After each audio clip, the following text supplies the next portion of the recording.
I'm Barrie Cassidy. And I'm Tony Barrie. Welcome to Back Barries, a podcast from Guardian Australia.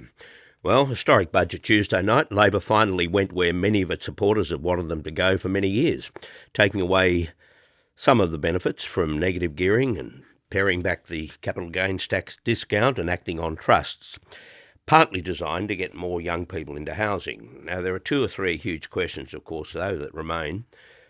Do you like the changes, for a start? And do you like them enough to put the issue of broken promises to one side? And do you believe it will have a significant impact on housing availability for first home buyers? Tony, what was your first impression? Well, the first thing that struck me is, no Prime Minister wants to lie. I think there's documented evidence, and we might have a chat about the Hawke years on that shortly. But by putting towards a package that they know the Greens will pass through the Senate, it means it's going to pass through pretty quickly. There will have to be amendments to it, but it's going to pass through pretty quickly, and you're not going to have the situation like in 2014 when Abbott broke some promises where he just bled and basically didn't get any of the changes through anyway. But it made me think about Prime Ministers that have lied and the consequences they've paid. If you work backwards, Abbott obviously broke those 2014 election promises and got shredded for it. Gillard, of course, said there'd never be a carbon tax under a government I lead. That haunted her throughout her term. Then you go back to Howard, as you pointed out the other week. He said never ever a GST, but at least he then sought a mandate from the public in the 1998 election. Keating did LAW tax cuts. Now, that was a ageing government, so it had 13 years, so it was a big ask, but that shredded him as well. Hawke, I don't recall ever really breaking a fiscal promise, do you? No, he promised that no child would live in poverty in 1990, but that wasn't a broken promise as such. It was a claim, and what he should have said, of course, was no child need live in poverty, because you can't guarantee, no matter how much money you give them, that they won't live in poverty. But I can think of one, though, another one that goes to John Howard, and it doesn't go so much to the broken promise itself, but just how significant. Look, we've got a sorry history, no doubt about it, but how damaging are they? Remember John Howard in 1996, he'd only been elected about 3 months, and he broke a promise, and he talked about core and non-core promises. That was his excuse. Well, there are core promises, there are non-core. And he was pilloried for that. But that was 3 months into his first term, and he served 11 years.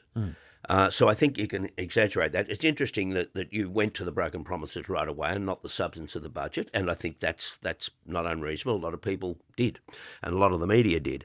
But I think in the end it comes down to whether or not people think the end result was worth it. Just like with the last tax cuts, the Albanese government broke its promise over that, but that was an easy one because we're giving you more money than we told you we were going to give you. This is different because it goes to a policy position, and it goes. So if the substance, if they embrace the changes, then that's at least a mitigation. Do you think if he had gone to the last election saying we're going to make these changes to negative gearing and CGT, do you think he would have won 94 seats? No, he wouldn't have won 94 seats, but he would have won the election. Of course, short and lost. But one of the lessons is you don't come at it from opposition. Just on that, Adrian Patera sent in an email. A couple of factors are required here on these promises. A groundswell of support for such a change needs to be in place, and quick implementation. So just to avoid the scare campaigns. And I would add to that, you do it from government, not from opposition. But you talk about when it happened, and the promise was made before the last election. What seemed to have been overlooked in all of this is something happened in August last year. There was an economic roundtable, and they put it to Jim Chalmers, is everything on the table? And he said, yes, everything is on the table. So it was at that point, at that economic summit, that promise no longer applied, because he'd said that. He said it was now an open question. That hasn't played into the debate at this point, but it's worth recalling because it was kind of the writing was on the wall. I think given the level of support at that economic summit for these kind of changes, the writing was on the wall back then. Yeah, I think the opposition are going to have really great campaign footage. You've seen it already in the news breaks. Albanese snapping at journalists saying for the 50th time, no, we're not going to touch that. So he's going to have a problem navigating that. I think the other problem he's going to have as well, if the coalition are competent enough to execute it, is whenever he rules out a tax now, whether it be carbon tax or franking credits, which of course was another one of the policies in 2019 that the opposition had a bit of trouble with, it's going to be very hard for him to credibly rule those out. But I think the same thing happened when he broke his promise on the taxation, that he wouldn't, that he promised that he would adopt the coalition's tax tables, and then he didn't. And there were 3 or 4 days in absolute uproar in the media over it, and they said, this guy will never be trusted again. And then he went on, won 94 seats. So I think we can exaggerate the impact of this kind of thing, because people understand in the end how the political system works, and quite often it's ugly. Yeah, his polling did dip though, after that. I mean, he spent most of 2024 struggling against Peter Dutton. Personally, he did, Yep. And then Peter Dutton was leading on a preferred Prime Minister basis. But he's right. They're going to get it through quickly with the Greens. I think they're going to have to make some adjustments. I mean, one of the things that I've struck out at me was the arrangements with CGT. I don't think will survive in its entirety. It really should just be on investment properties. If you're going to start taxing shareholders as well as startups, that's a problem. So I'm sure the government will, there's going to be a lot of bartering going on, a lot of lobbying from different organisations and so forth. But what we do find in a lot of our research is young people trying to get a deposit for a house have actually invested in shares as a way of making their money work harder so they can get to that deposit quicker. So I think there's a bit of an unintended consequence to penalise those people. And as well as, if you've started up a business, and remember a lot of these people that sell their businesses for quite a lot of money, they only give themselves a living wage, or sometimes they have to dip into savings to make the business, grow and reinvest and so forth. Whether they should be penalised with a capital gains tax, I think, is questionable as well. Maybe at a different rate, but you're going to find people in the innovation sector. New Zealand, for example, has a much better arrangement. Other Asian countries. So, yeah, if you're a young person with some software engineering ideas and so forth, you're probably going to look at other options as far as tax regimes. I felt just anecdotally watching a lot of the feedback from the budget, that was the one area where I think in the government they should be just a little uncomfortable, was around the shares, because people make a reasonable argument around, young people can buy $10,000 worth of shares and they hope it'll be $15,000 down the track, and that's how you kind of get started in terms of building a deposit. And it's not about the houses; it's about the shares. But more broadly on the whole concept, Ken Henry, who is a respected tax expert in this country, and he said that he was pleased with it, disappointed that they didn't tax oil exports, but and that they didn't cut taxes for workers beyond that. Well, we'll get to that because the opposition has. But as he put it, they've kind of his argument was they've kicked the door in. They're inside now, and that was the point, that they'd taken that finally, after decades of thinking about it, they've taken a step towards fairness and equity. I think they've obviously done some things from a supply side with housing, with negative gearing and so forth, but Chalmers has been very explicit in his language that Treasury modelling says it's just going to slow down the rate of house price increases. Now, that's a good thing. It's not going to.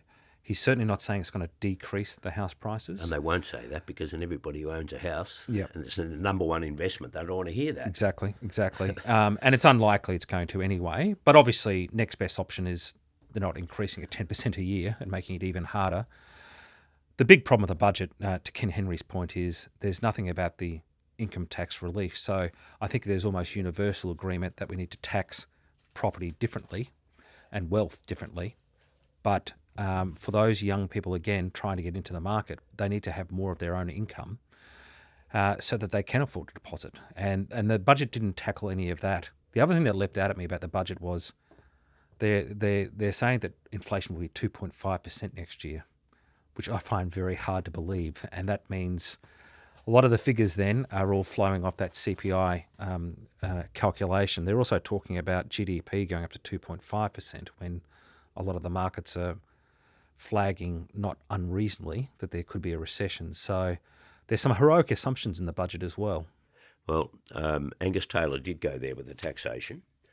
And that's why I like that concept for the same reason that I like much of what the government's done, because they've just kicked the same door in, right? This kind of concept of finally doing something about bracket creep. It's been sitting around again for decades, and nobody's really moved on it. And I just like the idea that even if it can't happen, and maybe it's unaffordable because it's going to cost $20 billion, and the return starts at about $5 a week and ends up at $20. So is it too expensive for the outcome? But at least they're showing that it's something that they will look at into the future, and I think it'll cause a reaction from the government. My sense is Labor. Another disappointment with the budget is, it seemed like a Daniel Andrews budget as opposed to a Hawke Keating budget to me. And But what do you mean by that? Well, the Daniel Andrews budget is very much a 3-year or 4-year cycle. What's step one, what's step two, what's step three. Right. So step one was, the tough medicine, gaining more revenue and so forth. We've discussed before about gas tax, and I said it's inevitable. And if I was the industry, if I was working for the industry, I'd say, you guys need to go to the government and use the leverage you've got right now with our security partners, with the fuel crisis, and negotiate a 10-year plan in terms of exploration and planning and permitting, as well as a more realistic taxation regime. Next year's an inevitability, in my opinion, that gas tax will be on the table on the budget. So there'll be another revenue raising measure for the government. And then year 3, before the election, will be the income tax cuts. And I think they'll do a better offer to the electorate than what Angus has put on the table. And remember, Angus's announcement last night is for the next electoral cycle.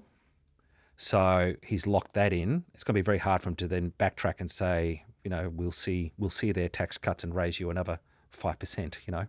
Yeah. So I thought when you were talking about Andrew's budget, you were talking about the hammer and sickle, communist manifesto that the Telegraph portrayed this one as, but just totally ludicrous treatment of the whole thing.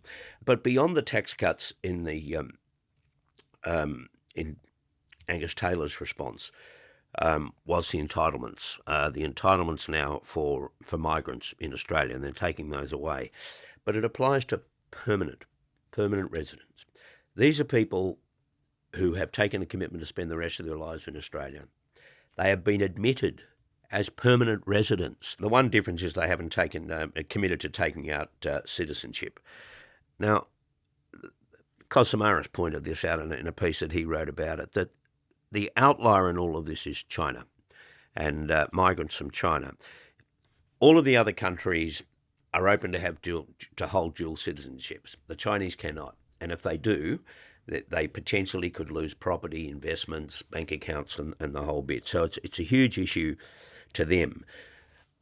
So while it might be attractive to the One Nation cheer squad, there are 1.4 million Australians who identify as Chinese migrants.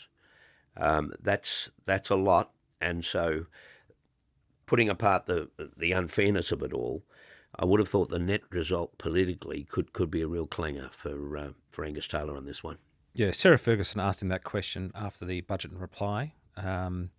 He clearly did not look briefed on it, and he muddled his way through it. And then the next morning, he sort of took out a mop and bucket and cleaned it all up a bit and said we're grandfathering that particular provision. I think strategically, though, they might have made an error in putting too much out there. I know there's a lot of pressure on him after Farah, but you don't get 8 headlines the next day. You just get one. And obviously, the centrepiece of his response was the indexing tax rates, and that goes to a bit of a Liberal legacy strength that they need to leverage a lot more than they've been doing.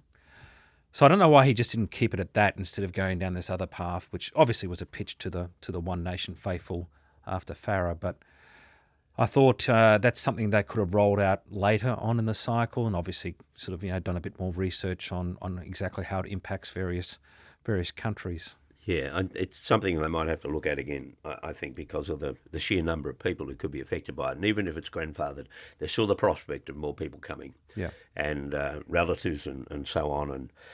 And as we know, the Chinese live in marginal states like so many other Australians do, and it might have an impact for them.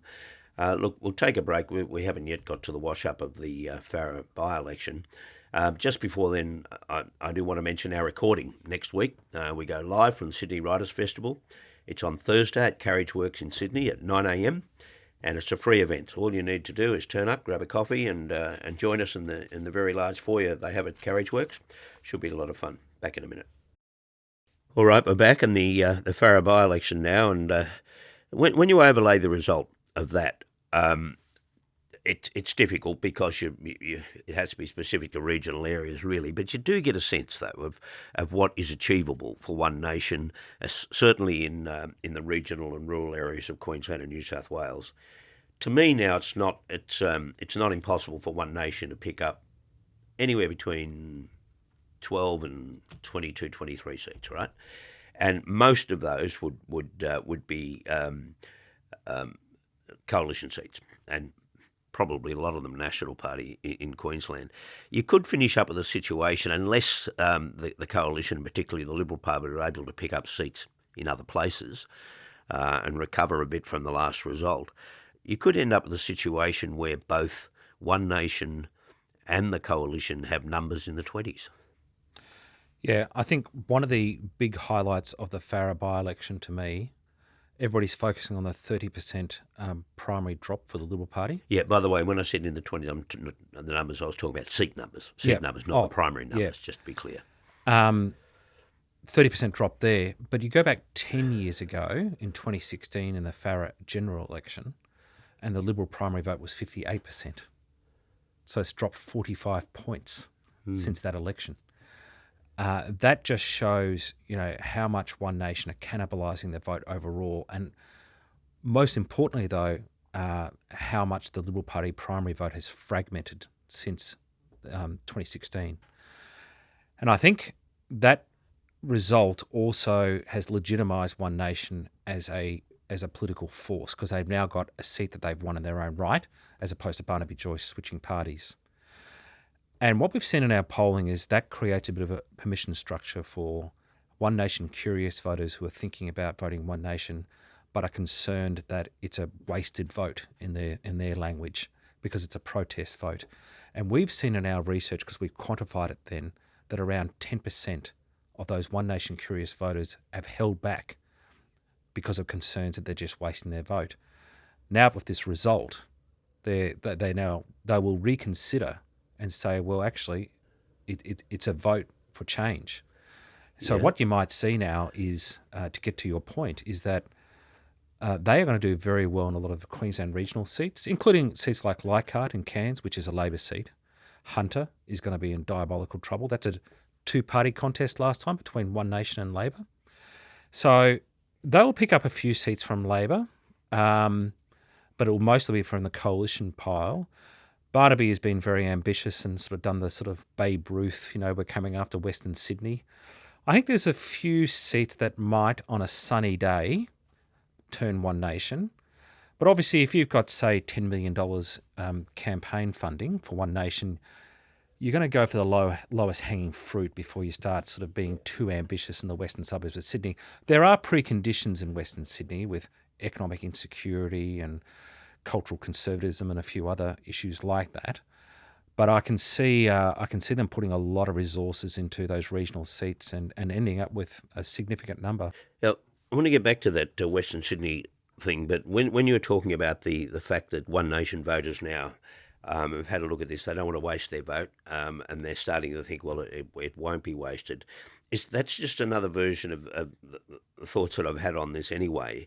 That what motivates those who used to vote for the Liberals and National Party and are now voting for One Nation, and it's all of it. It's things like frustration from the system and cost of living and burning the house down and the whole thing. But one thing that they have in common, all of them, those who have deserted the National Party and the Liberal Party and are joining One Nation, what all of those have in common is they want to bring down Labor governments. That's what really inspires them, and they looked at what happened at the last election, or the last federal election, and they felt, well, the coalition was no longer an effective or popular vehicle. It became the kind of P76 of Australian politics. Yeah.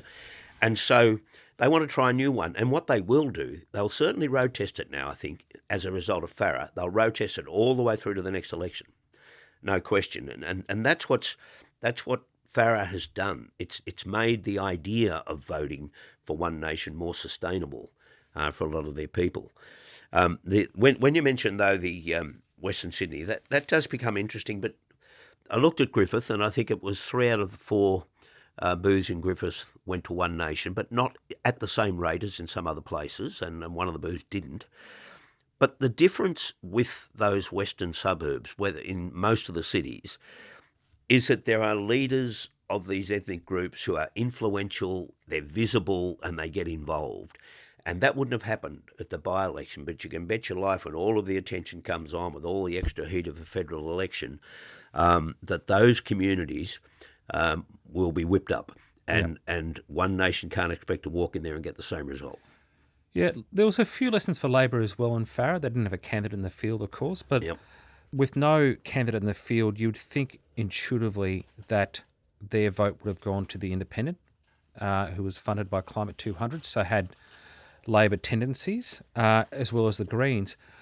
What's been lost in the last couple of weeks in the Nepean by-election in Farah, because the headline has been One Nation for obvious reasons, and a collapse in the Liberal primary vote in Farah in particular. But the Greens did not benefit from no Labor candidate in Nepean. They improved their vote by 0.5%. Yep. And in Farah, they went back 2.5 points. So there's something happening on the left flank right now.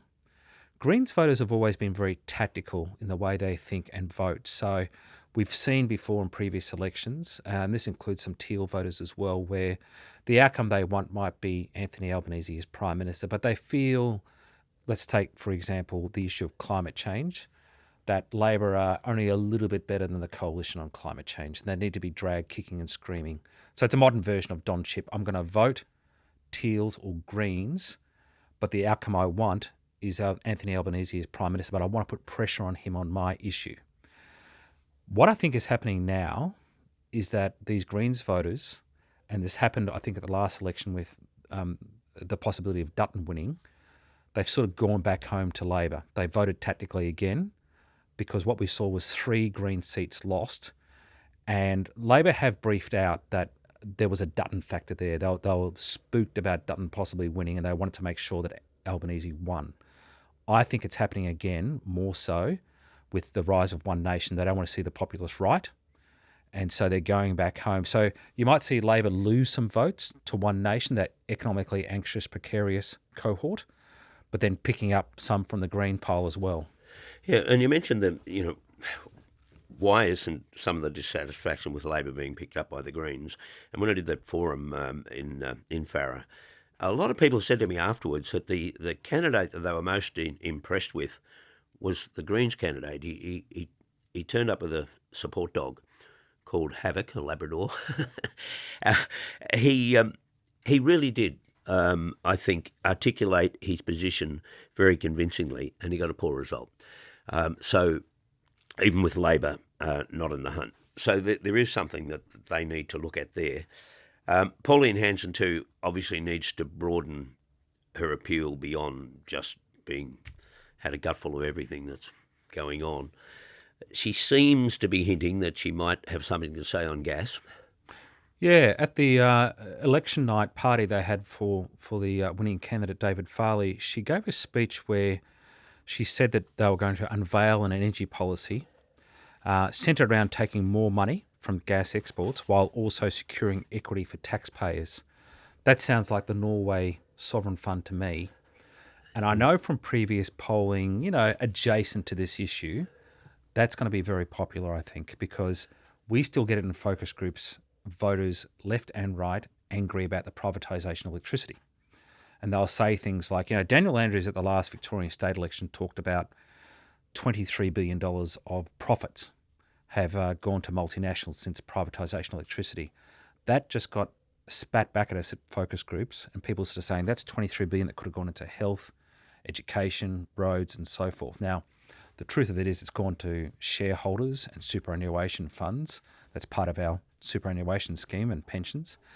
However, that's what voters heard.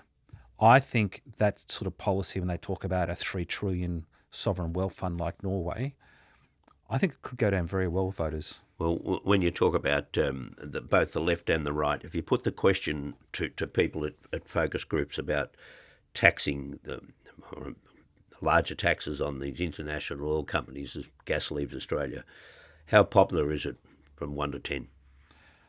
The initial research post-budget this week, and people are still processing it. Now they've got fragmented information paths.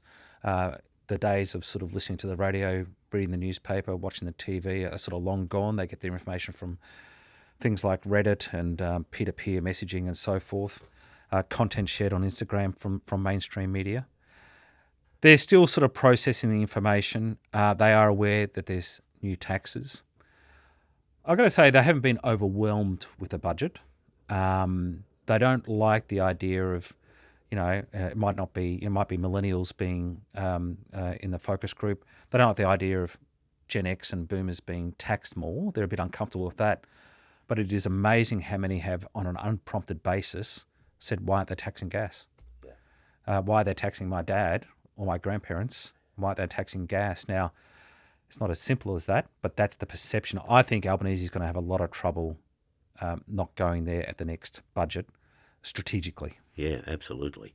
By the way, Barry, on Wednesday night after the budget, do you know what the lead story was on Channel 10 in Sydney? No idea. Ivan Cleary was retiring as Penrith coach. That was the lead story. So sometimes we can get immersed in all these issues surrounding the budget, but the most important issues are NRL in Sydney, and it was a salient reminder.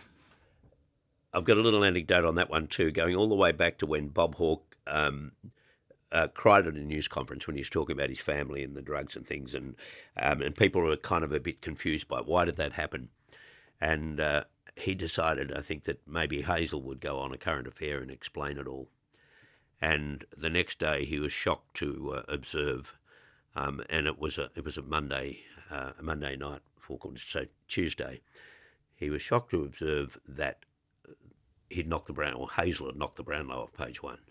So these things are important. That's brilliant. An email from Jonathan just to finish up on, and he had to go at me in particular. He didn't like me using the expression middle-class welfare when I referred to negative gearing and capital gains taxes, and he wrote that Tony was right to push back, and pointing to Phil Curry's opinion in the Fin Review that increasing taxes on capital to boost revenue is not reform, it's just revenue collection dressed up as reform. But my point is, it's essential to tax capital. And revenue raising is essential. It's part of the system. It's kind of, but it's at the heart of the big question. And I know you're starting to take a second look at Tucker Carlson, like all of us at the moment, Tony. But I was listening to one of his podcasts the other day, and he goes on about this all the time. He raises this question constantly: why do we tax labour at twice the rate of capital? So it's an emerging thought, and it's coming from interesting places. Yep. No, I like the cut of Jonathan's jib, but I think there's an overwhelming argument to change the taxation rates for income earners, and the way how assets and property are treated needs to be changed. So I think Labor's addressed that part of it, albeit a little imperfectly, not the way I would have liked, but they really do need to tackle this income tax thing. And I think next year there'll be gas, and then the year after there'll be generous income tax cuts, is my fearless prediction. Okay, well, that's it for today. Again, join us if you can at Carriage Works in Sydney at the Sydney Writers' Festival, 9 a.m. On Thursday. It's a free event. This podcast was made on the sovereign lands of the Wurundjeri people. It was produced by Daniel Simo, video production Charisma Luthria. The executive producer is Hannah Parks. I'm Barrie Cassidy. And I'm Tony Barrie, and this is Back Barries, a Guardian Australia podcast.